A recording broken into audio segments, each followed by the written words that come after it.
નમસ્કાર, હું છું પ્રિયા અને તમે જોઈ રહ્યા છો જનતા કી જાણકારી ન્યૂઝ।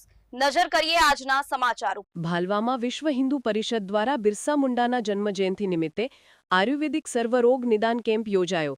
આયુર્વેદિક દવાખાનું શાકપુર અને ગુજરાત આરોગ્ય વિભાગના અને વિશ્વ હિન્દુ પરિષદ દામનગરના સંયુક્ત ઉપક્રમે ભાલવાવ પ્રાથમિક શાળા ખાતે સર્વનિદાન આયુર્વેદિક કેમ્પનું આયોજન બિરસા મુંડાના જન્મજયંતિ નિમિત્તે કરવામાં આવેલ છે, જેનું ઉદ્ઘાટન વિશ્વ હિન્દુ પરિષદ અમરેલી જિલ્લાના અગ્રણી ઈતેશભાઈ મહેતા હસ્તે કરવામાં આવેલ।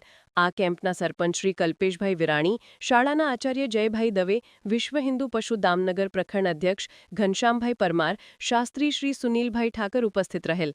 આ કેમ્પમાં ડોક્ટર ખોડીદાસ શુક્લા, ડોક્ટર સાગર જોશી વગેરે સારવાર તેમજ વિનામૂલ્યે દવાનું વિતરણ કરવામાં આવેલ। આ પ્રસંગે હિતેશભાઈ મહેતાએ જણાવ્યું હતું કે આયુર્વેદ એ આપણા સંસ્કૃતિ અને વ્યવહારમાં વણાયેલી વૈદિક ઉપચાર પદ્ધતિ છે, જ્યારે ઘનશ્યામભાઈ પરમારે બિરસા મુંડાને યાદ કરી શાળાના બાળકોને આરોગ્ય અંગે માર્ગદર્શન આપેલ। અહેવાલ રસિક વેગડા।